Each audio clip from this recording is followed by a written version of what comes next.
판사 이한영 1회. 정의를 외면한 판사의 몰락. 2035년 서울을 배경으로 시작된 일화는 주인공 이한영이 얼마나 철저하게 타락한 인물인지를 적나라하게 보여주었습니다. 이한영은 부와 권력을 모두 손에 쥐었지만 재판정에서는 피해자들의 절규를 외면한 채 겁먹은 개가 크게 짖는 법이라는 모욕적인 언사를 서슴지 않는 인물로 그려졌습니다. 그는 정의를 수호하는 판사가 아닌 거대 로펌 해날의 꼭두각시로서 오로지 승진과 이익만을 위해 판결을 조작해왔습니다. 드라마는 그가 누리는 화려한 산 뒤에 가려진 영혼의 파멸을 비추며 시청자들에게 정의가 실종된 법정의 공포를 선사했습니다. 특히 이한영이 기각한 사건의 피해자가 스스로 목숨을 끊는 사건은 그의 인생에 돌이킬 수 없는 균열을 일으키는 단초가 되었습니다. 본인이 외면한 판결의 대가를 타인이 치르는 과정을 통해 드라마는 권력의 정점이 사실은 가장 밑바닥인 도덕적 파산 상태임을 예리하게 분석하고 있습니다. 이한영의 삶이 무너져 내리기 시작한 결정적인 계기는 그의 가족과 과거로부터 찾아왔습니다. 아들이 외면한 유족들을 찾아가 대신 무릎을 꿇고 미안하다며 오열하던 어머니의 모습은 이한영의 냉혹함과 극명한 대비를 이루며 시청자들의 눈시울을 붉혔습니다. 하지만 그 사죄 끝에 찾아온 어머니의 갑작스러운 죽음은 이한영에게 지울 수 없는 죄책감과 분노를 안겼습니다. 동시에 정의로운 검사 김진아는 S그룹 장태식 회장의 비리와 S건설 대표의 의문사를 추적하며 이한영의 목을 조여옵니다. 이번엔 법대로 합시다라는 그녀의 경고는 이한영이 더 이상 도망칠 곳이 없음을 시사했습니다. 처가인 해날로펌의 유선철은 이한영을 사위가 아닌 머슴처럼 부리며 판결문을 대필해주는 등 그를 철저히 도구화했습니다.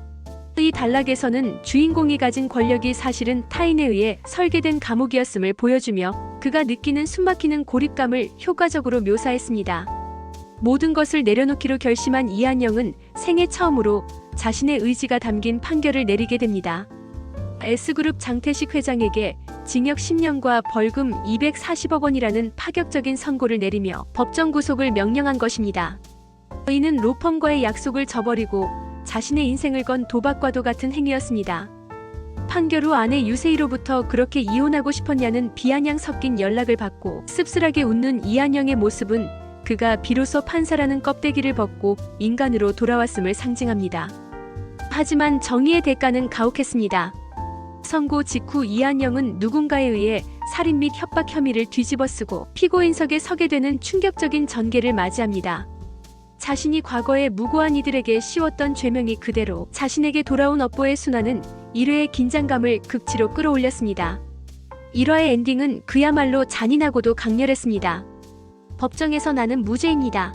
라고 절규하는 이한영의 목소리는 과거 그가 외면했던 수많은 피해자의 목소리와 겹쳐지며 묘한 울림을 주었습니다. 1회는 주인공이 왜 회귀를 해야만 했는지 그리고 그가 바로잡아야 할 과거가 얼마나 처참했는지를 시청자들에게 충분히 납득시키는데 성공했습니다. 판사 이한영은 정의가 너무 늦게 도착했을 때 벌어지는 비극을 통해 우리에게 진정한 사법정의란 무엇인지를 묵직하게 질문하며 첫 단추를 완벽하게 끼웠습니다. 판사 이한영 2회. 정의를 택한 판사의 파멸과 회귀. 2회의 시작은 이한영이 생애 처음으로 권력의 지시를 거부하며 진짜 판사가 되기로 결심하는 가슴 벅찬 순간을 조명했습니다. 그는 S그룹의 판결 조작 압박을 떨쳐내고 소신 있는 판결을 내린 뒤 어머니의 산소를 찾아가 비로소 떳떳한 아들이 되었음을 고백합니다. 하지만 이 짧은 평화는 곧 잔인한 현실로 뒤바뀝니다. 변호사 사무실을 개업하며 새 삶을 꿈꾸던 그에게 배달원으로 위장한 습격자가 나타나고 정신을 잃었다 깨어난 이한영 앞에는 누군가의 사체가 놓여 있었습니다. 죽은 이는 검찰에 비리 정보를 넘기려던 내부 고발자였고 모든 증거는 정교하게 조작되어 이한영을 살인범으로 가리켰습니다. 법정에서의 거짓 증언과 조작된 정황들 속에서 한때 법의 수호자였던 그는 이제 법에 의해 파괴되는 역설적인 상황에 놓이게 됩니다. 드라마는 단순히 주인공의 고통에 그치지 않고 가족이라는 가장 취약한 고리를 파고드는 권력의 잔인함을 여과 없이 보여주었습니다. 치매를 앓고 있는 이한영의 아버지가 요양병원에서 강제로 쫓겨나 차가운 길거리에 버려지는 장면은 권력이 인간성을 어디까지 상실할 수 있는지를 보여주는 대목이었습니다. 궁지에 몰린 이한영에게 동료 검사는 사건을 덮어주겠다며 은밀한 제안을 건네지만 그 뒤에는 사법부 최고 권력층의 검은 그림자가 드리워져 있었습니다.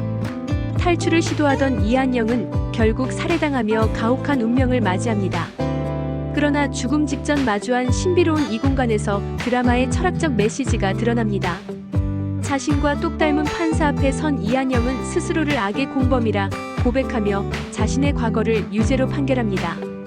이 장면은 주인공의 회귀가 단순한 복수극이 아니라 자신이 외면했던 정의에 대한 처절한 속죄의 여정임을 분명히 하는 이외의 핵심 분석 포인트라 할 수 있습니다. 죽음의 끝에서 눈을 뜬 이한영은 자신이 정확히 10년 전인 2025년 초임 판사 시절의 재판장에 서 있음을 깨닫습니다. 처음에는 환상이라 여겼지만 수화기 너머로 들려오는 살아생전 어머니의 따뜻한 목소리를 듣는 순간 그는 이것이 다시 주어진 현실임을 자각합니다. 감격도 잠시. 그가 마주한 첫 사건은 과거에 자신이 집행유예로 풀어주었던 연쇄살인마 김상진 사건이었습니다. 과거의 판결 때문에 추가 희생자가 발생했다는 사실을 이미 알고 있는 이한영에게 이 재판은 단순한 업무가 아닌 반드시 바로잡아야 할 업보와도 같았습니다. 그는 과거의 기억을 더듬어 결정적인 증거를 확보하고 도주하는 범인을 직접 추격하는 등 이전과는 전혀 다른 행보를 보입니다. 1화에서 보여준 냉혈한 판사의 모습은 간대없고 절박하게 정의를 쫓는 그의 모습은 시청자들에게 강렬한 카타르시스를 선사하며 극의 몰입도를 최고조로 끌어올렸습니다. 2화의 마지막 장면은 통쾌함과 동시에 묵직한 질문을 던졌습니다. 도주하는 연쇄살인마를 차로 들이받아 직접 처단하는 듯한 이한영의 선택은 분명 사이다 같은 전개였지만 과연 판사가 법이 아닌 물리적 힘으로 정의를 구현하는 것이 옳은가에 대한 도덕적 딜레마를 남겼습니다. 사형을 선고한다는 그의 외침은 법전이 아닌 현장에서의 선고였기에 더욱 씁쓸한 뒷맛을 남깁니다. 그에게 주어진 10년의 시간은 복수를 위한 보너스 인생이라기보다 자신이 망가뜨린 판결 하나하나를 다시 책임져야 하는 가혹한 형벌의 과정처럼 느껴지기도 합니다. 이외는 권력이 법을 무너뜨리는 방식과 다시 주어진 기회의 의미를 깊이 있게 파고들며 첫 방송 이상의 완성도를 보여주었습니다. 과연 그는 판사로서의 품위를 지키며 정의를 바로 세울 수 있을지 이어질 3회에 대한 기대감이 증폭되고 있습니다. 판사 이한영 3회. 베일벗은 보험 사기 공모와 세컨폰의 결정적 반전. 이번 3회는 하반신 불구가 된 상태로 재판장에 들어선 연쇄살인범 김상진에 대한 이한영의 서슬퍼런 판결로 강렬하게 시작되었습니다. 유족들이 지켜보는 엄숙한 분위기 속에서 이한영은 망설임 없이 사형을 구형하며 정의의 심판자로서의 입지를 굳건히 다졌습니다. 이 사건으로 인해 이한영은 세간의 주목을 받는 스타 판사로 급부상하게 되었고 이를 눈여겨본 거대 로펌 헤날의 유세이가 접촉을 시도합니다. 유세이는 기선 제압을 위해 약속 시간에 일부러 1시간 늦게 나타나는 전략을 썼으나 회기 전 그녀의 수법을 이미 꿰뚫고 있던 이한영은 그녀보다 더 늦게 나타나는 노련함으로 주도권을 완전히 가져왔습니다. 과거의 과오를 반복하지 않으려는 이한영의 철저한 자기관리와 상대의 심리를 이용하는 치밀한 두뇌 싸움은 초반부 몰입도를 최고조로 끌어올렸습니다. 이한영이 새롭게 맡게 된 사건은 약혼녀 김선희의 사망보험금을 둘러싼 이른바 깡치 사건이었습니다. 피고인 박혁주는 약혼녀 명의로 8개의 보험이 가입된 사실을 전혀 몰랐다며 범행을 완강히 부인하고 있었죠. 회기 전 정보에 따르면 이 사건은 증거 부족으로 박혁준에게 무죄가 선고되었다가 3년 뒤에야 유죄가 밝혀지는 비극적인 사례였습니다. 사건의 실체를 파악하기 위해 현장 조사에 나선 이한영은 그곳에서 자신을 형사로 착각한 기자 송나연과 마주칩니다. 송나연이 피해자 김선희와 친구 사이였다는 사실을 알게 된 순간 이한영은 자신의 과거 오판 때문에 목숨을 끊었던 한나연과 할머니 박막래를 떠올리며 깊은 부채감에 휩싸입니다. 이는 단순히 사건을 해결하는 것을 넘어 자신의 잘못된 판결로 얼룩진 과거를 속죄하려는 이한영의 인간적인 고뇌와 내면적 성장을 보여주는 중요한 대목이었습니다. 이한영의 감정선이 폭발한 장면은 아직 사이가 틀어지지 않은 부모님의 고물상을 찾았을 때였습니다. 그곳에서 우연히 박막래 할머니와 마주친 한영은 영문을 모르는 그녀 앞에서 뜨거운 눈물을 흘리며 진심 어린 사죄를 전했습니다. 과거에 차가웠던 엘리트 판사가 아닌 아픈 기억을 안고 돌아온 아들로서의 모습은 시청자들의 가슴을 뭉클하게 만들었죠.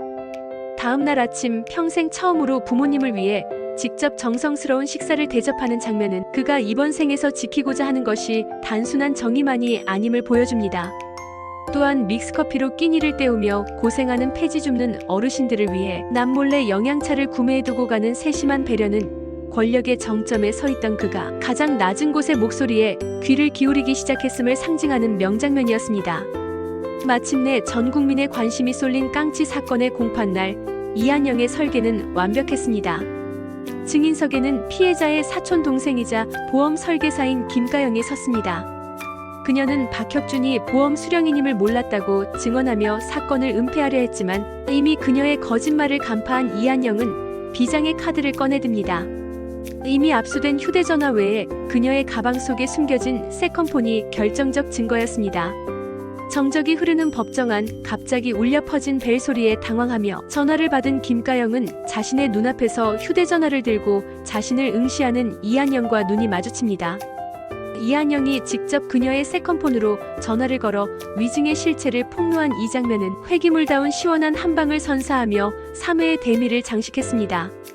철저한 현장 조사와 미래 지식, 그리고 대담한 행동력이 결합된 이한영식 정의구현은 앞으로 펼쳐질 법정 드라마의 새로운 패러다임을 예고했습니다. 판사 이한영 사회, 보험살인의 진실과 병역 비리 명단 공개. 지난해 법정을 얼어붙게 만들었던 벨소리의 주인공 김가영의 가방 속에서 나온 세컨폰은 이 사건을 완전히 뒤집는 스모킹건이 되었습니다. 이한영 판사가 밝혀낸 진실은 실로 충격적이었습니다. 피해자 김선희의 약혼자 박혁준과 증인으로 나선 김가영은 사실 내연 관계였으며 두 사람이 공모하여 끔찍한 보험 살인을 저질렀던 것입니다. 김선희는 약혼자의 마음이 떠난 것을 눈치채고 가짜 임신 테스트기로 결혼을 서둘렀지만 이 사실을 알게 된 박혁준이 배신감에 눈이 멀어 보험 설계자인 김가영과 범행을 계획했다는 잔혹한 전말이 드러났습니다. 사랑과 신뢰가 있어야 할 관계가 돈과 치정으로 얼룩져 살인이라는 파국으로 치닫는 과정은 보는 이들을 경악게 했습니다.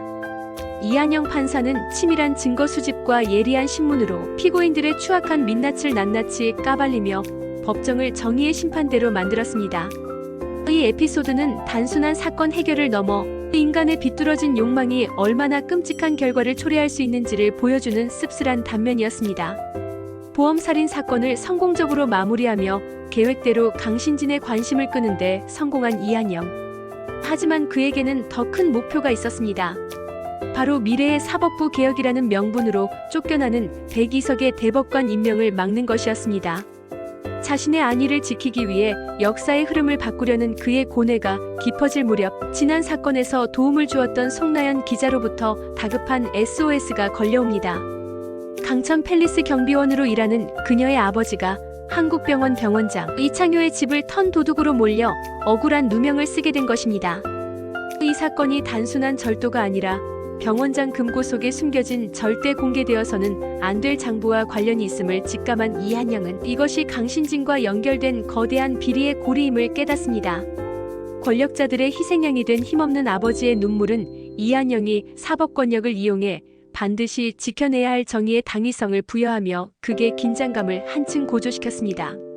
송나연의 아버지를 구하고 비리 장부를 손에 넣기 위해 이한영은 합법과 불법의 경계를 넘나드는 대담한 작전을 펼칩니다. 그는 자신의 법적 지식과 판사라는 지위를 이용해 경찰 수사에 개입하여 송나연 아버지를 구해주는 한편 어둠의 세계에 있는 중마고우 석정호에게 도움을 요청해 진짜 빈집털이범들을 추적합니다. 도망친 범인들이 장부를 버렸다는 사실을 알아내고 수색하던 중 장부가 발견된 곳은 놀랍게도 이한영 부모님이 운영하는 고물상이었습니다. 등잔 밑이 어둡다는 말처럼 대한민국을 뒤흔들 엄청난 비밀이 가장 평범하고 남루한 곳에 버려져 있었다는 설정은 아이러니하면서도 극적인 쾌감을 선사했습니다. 부모님의 고물상에서 먼지 쌓인 장부를 찾아내 펼쳐드는 이한영의 모습은 판도라의 상자가 열리는 순간의 전율을 시청자들에게 고스란히 전달했습니다. 사회의 엔딩은 그야말로 역대급 사이다였습니다. 장부를 손에 넣은 이한영은 망설임 없이 기자회견을 자청해 그 내용을 만천하에 공개합니다.